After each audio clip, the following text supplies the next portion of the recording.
Hey there, it's Ed Duncan from Eddie's Aquarium and Jeremiah Cultivated Plants, our wholesale division.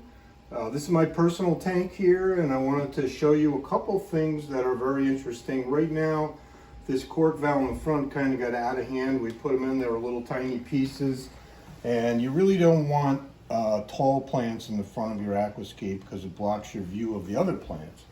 So here you can see this tank has I would consider highlighting, and these are all the runners, which are new plants that came off of 5 or 6 plants that I planted over here in this section. So we're going to take some of those out, but what I want to talk about is some of my favorite plants, and they're great for beginner aquariums. Now, cork valve is a good one.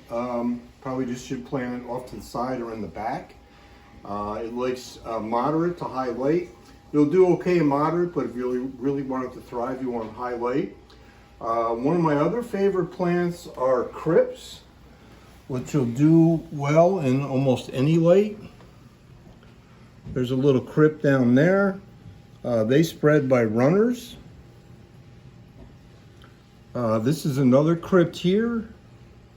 These get a little taller. Crypts come in different colors, different leaf shapes. The Wentiais, for instance, come in green, bronze, and red.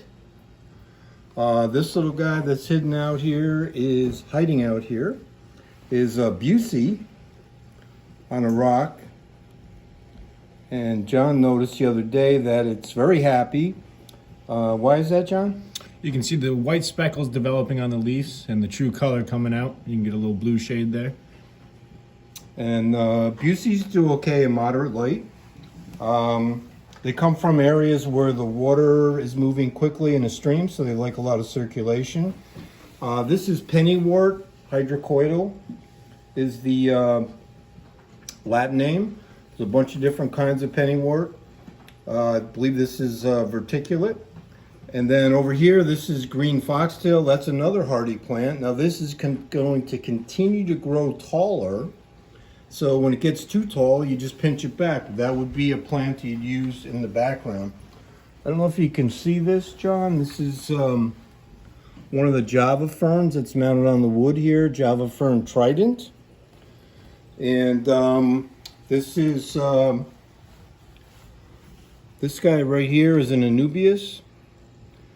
Now I had it in high light for a while and it seemed to get a lot of algae on the leaves, so we moved it and actually created some shade above it. So we're going to weed this tank out a little bit because it's got too much plant material, so my wife says. Mexican oak leaf is another bunch plant. I've pinched this back 3 or 4 times over the last couple months. And in the back, this is something new. This is Ludwigia Super Red Mini. Super Red Mini, first time we've had that. It's most likely grown immersed, and we're growing it submerged. And it's going to go through a little transformation process. There's a lot of questions about why they do that. That's for another video. Anything else we want to talk about, John?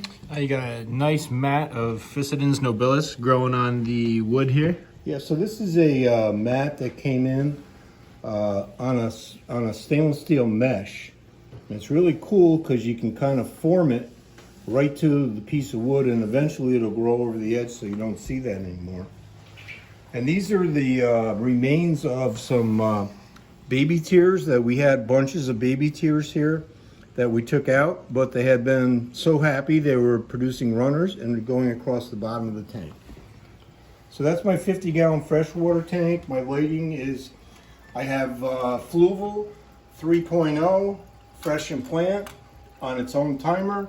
And then I have T5 that I put on for about 4 or 5 hours a day to really give it bright light. I do have a CO2 system, diffusers over here in the back. And I have that come on when the bright lights are on. And I usually turn the air pump off over here because that would bubble the CO2 out of the tank. All right, thanks for watching, and we'll see you around the fish room.